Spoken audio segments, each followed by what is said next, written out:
there are so many people in the Persian community who follow you, who are inspired by your magic works in Power BI world. You are so famous and prominent in our uh, country. Every student that comes to my class, I tell them that you must follow first Gustav Dudek and learn from his stuff on LinkedIn. Then you can call yourself a Power BI developer. Here, so thank you very much for the kind invitation, and it's also a big honor for me as well. So thanks for all the kind words, and cheers for your community as well. So if you had this opportunity to say hello from my side, I would appreciate that a lot as well. And as you Of said, course, yeah, I it's surely do been a that. while, but Imagine if the Power BI field is the football field. Imagine if it was football, who would be the Lionel Messi? Who would be Cristiano Ronaldo?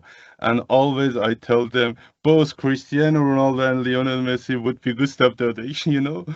Your techniques are beyond the humanity. Sometimes I think, did this feature that Gustav is using were in the Power BI, or he just invented this? How did he figure it out to how to use this feature to show this technique? Always it was amazing for me to see how magically you turn the features to show your expertise, to show your what you want to show, what you want to visualize. okay, that's right. So we are starting with just a black Canva. We have only a slicer with a period, a few categorical slices, which might be useful, but it's not a major point. We will start creating a very simple chart, and I just show you a mixed combination of a few different techniques that can be leveraged like in a universally in a daily work. So we just create a simple chart. Let's say we start with the column chart. Let's bring the first metric, which is the revenue, and we will reiterate the chart with the different adjustments, etc. Now we have only the revenue. Let's start with the start month. We have two calendar tables. It's quite typical layout. We have one major one and one supplemental in order to achieve some kind of the additional functionalities, such as like rolling periods, etc. It's not so important at this stage. I just describing what I'm doing here. So first of all, we will pick the start of month, and we can see that we have our first chart. Let's say we will extend it to 2023, 2024. Let's don't focus on the formatting, styling options, etc. We're only focusing on the minor adjustments in terms of the functionality. It's a very minor thing, but I wanted to highlight that here, that we have now the continuous type of x-axis. It means that not every x-axis label is visible here, only a sum of them, and the same with the labels. If you go to the labels, you can see that we have actually the control over the label density, so we can decrease or increase, which is quite useful in many cases. However, what you can see here is if we go to the, let's say, month, year, now you can see that automatically we see all the labels. It's because now we don't have the control over the type of the x-axis. It's only the categorical one. You can see that all x-axis labels are visible at the same time. All the value labels are also visible.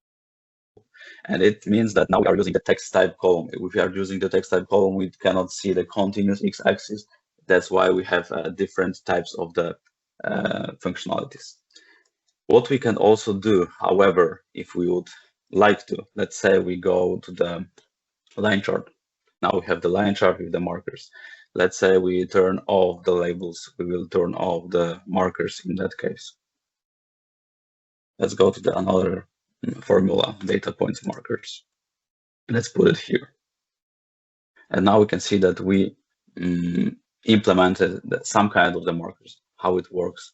It works in a way that for this specific measure formula, we are looking for the minimum date, minimum value, maximum value, and we retrieving the corresponding markers if we met the specific conditions. So with our x-axis date, so whatever at the given point we are on our x-axis, we are checking whether it's the minimum date or the maximum date. If yes, then return marker, and the same with the values.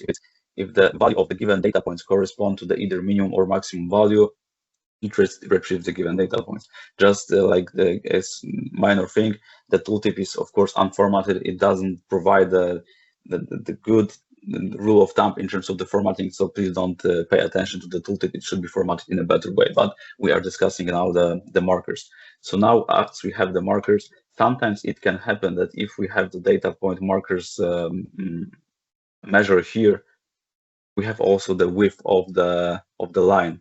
So in many cases, we just want to turn that off in terms of the lines, because we don't see any kind of additional lines here, which is fine. However, if you implement it for the first time, it might happen that this line is visible. So in that case, we want to show for this series, turn it off, or maybe in some cases just turn the transparency. If we go to the markers of course should be turned on.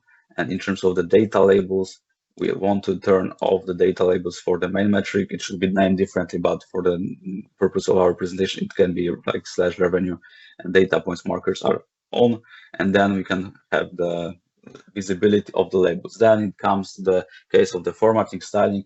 However, what I wanted to show is that we can make the DAX based or visual calculation DAX approach, either like DAX or visual calculation approach, to include many other data points depending on what you would like to highlight. And that's the one thing that I wanted to show you, adding a data points. Let's move. That's great. You just showed the three data points, minimum, maximum, and the last one. Yeah, that's a good point.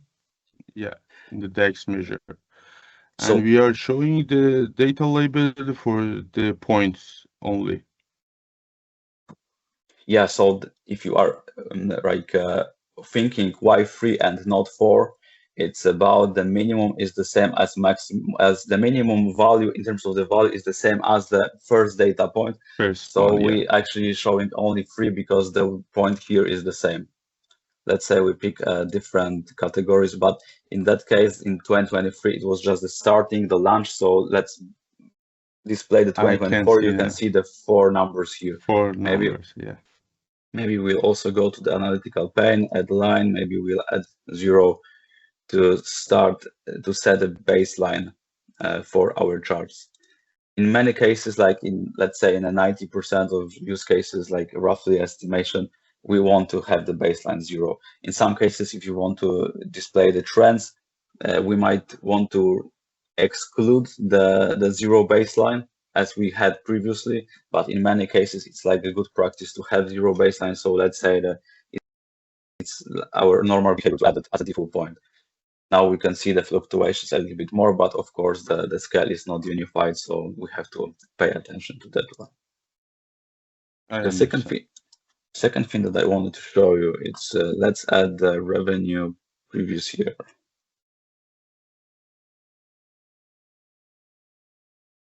Let's go to the columns for a second.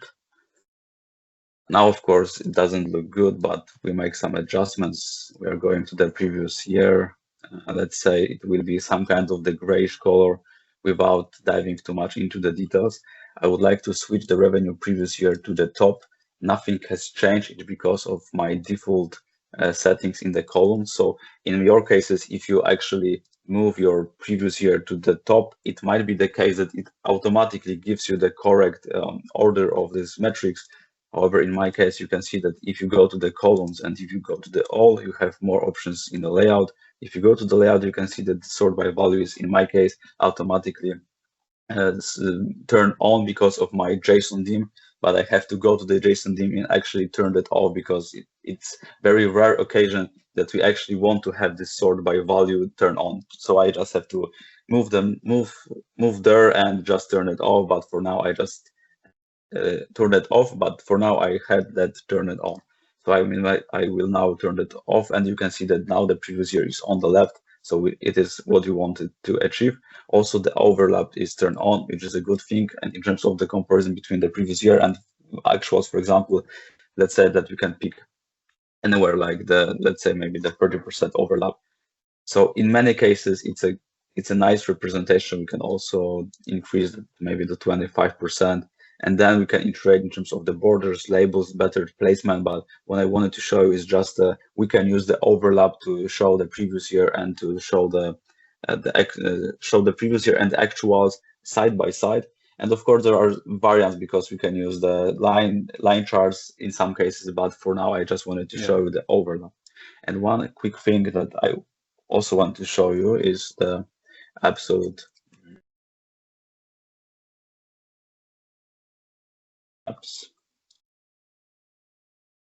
revenues up previous year. So let's say I want to create a chart when we are focusing on the absolute variance. Now everything is like on a surplus. Let's say we pick some of the segments where we also have the negative variances in terms of the comparison of 2 years. So now some values are below the zero. Let's quickly add the zero baseline, go to the one with zero transparency, solid one.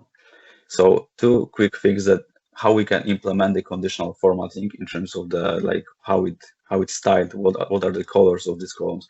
We can go to columns, we can use the FX. In FX we have two options. The first one, and quite more straightforward for many, is using the rules. But let's find the same actually measure that we are placing the revenue variance. Apps. It's that one. So what I usually do is I go with erasing whatever we have here. So going to the minimum, going to the number, to the zero, new rule from 0 to the max. And let's say that whatever is below, in that case, we are analyzing the revenue. So it won't be the inverted color. It will be the standard one. So it will be like red. That one will be, let's say, green. Let's say we will change it to the number, minimum to 0, 0 to max.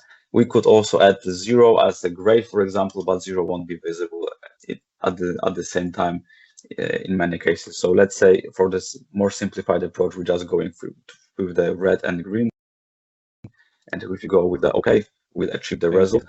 However, how you mentioned, we cannot refer to reference the measures we already have, because if, for example, we have the already created positive variance color, like here, we might have additional measures with the positive, negative, neutral.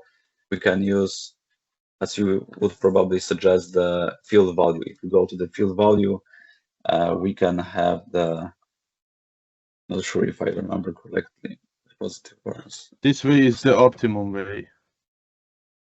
In many cases, that's right. The variance.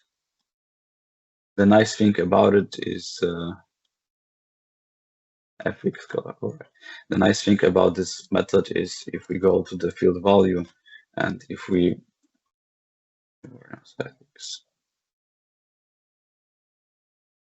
if at some point we would decide to change some logic of our colors, it will be transferred to all visualization at the same time, whatever we use this. So in many cases, we have much greater flexibility in terms of the condition, etc. So field value might be a way to go in many cases.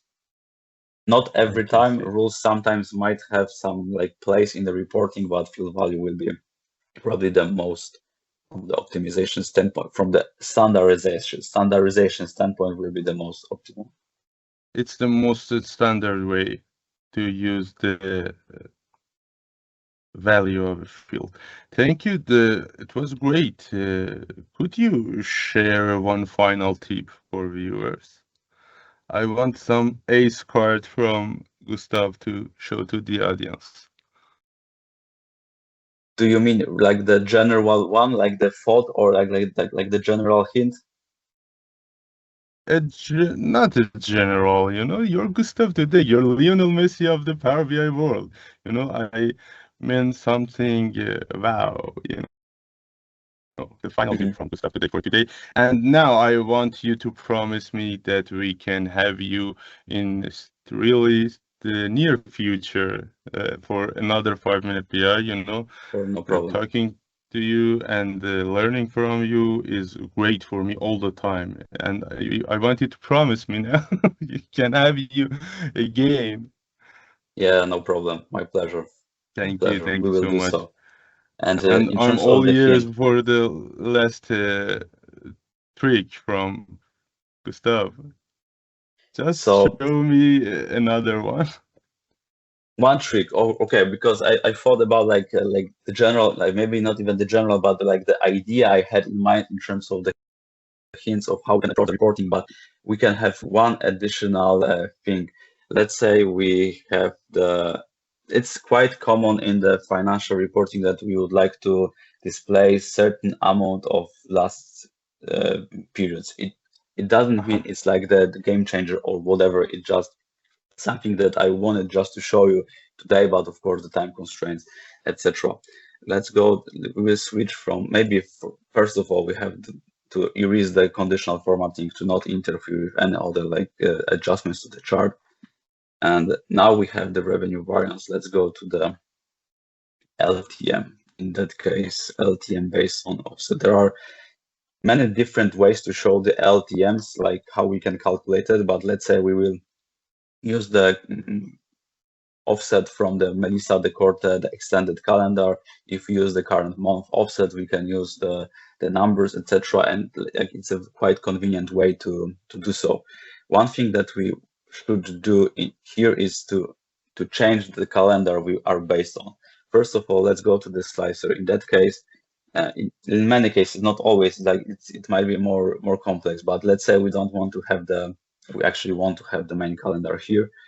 But let's say we only pick them month, year, our main.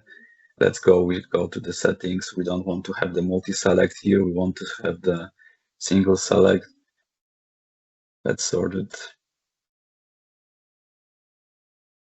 that way. Let's go to the November. We only see a one column because we are filtering our main x-axis, which is based on the same calendar as here. That's the reason why we should use the different calendar. In my case, it's called supplemental. Let's go to the month, but not based on the dim calendar, but rather dim supplemental. And if we go to if we throw the month, year, in that case, as a text type, that's fine. It might be like the start of month or whatever. If we are moving here, you can see that now we are starting with the December and moving the 12 months back. Now we are from the November, etc. And one thing that we actually can add, let's say we go to the customer. If I pick the customer which didn't have the generated revenues, you can see that we have a lower number of columns, which might be confusing because we don't know how many gaps we have inside. We can go like show items with no data, but with additional calendar, it might be tricky because we now see a lot more periods that we actually wanted to use. So it's not always the case for using the show items with no data, but we might have another variant of that same measure with so-called with zeros.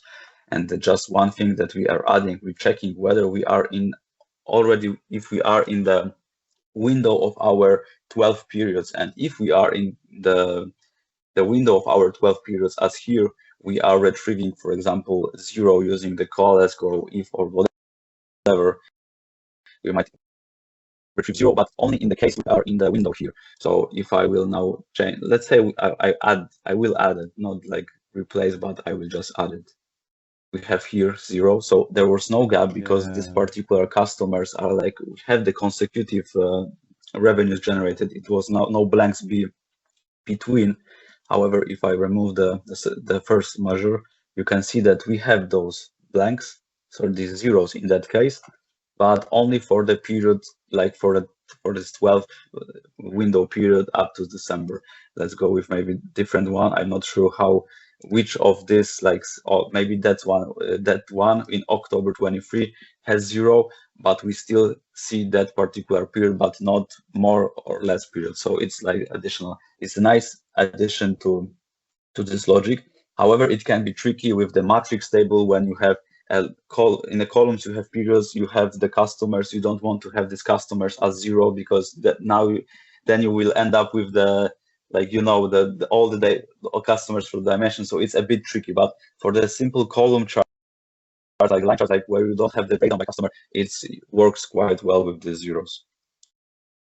It was insightful to use this column chart. As you told, the matrix would be tricky, but in the column chart, it's super easy to read the data, you know, that customer didn't make any revenue in that month, you know, some months, but we are showing that month in the chart. It was cool, Special actually. for you, I will create a page where you have Thank you all so these much. hints we discussed today, and it will be for you and your audience, so no Thank you problem. so much.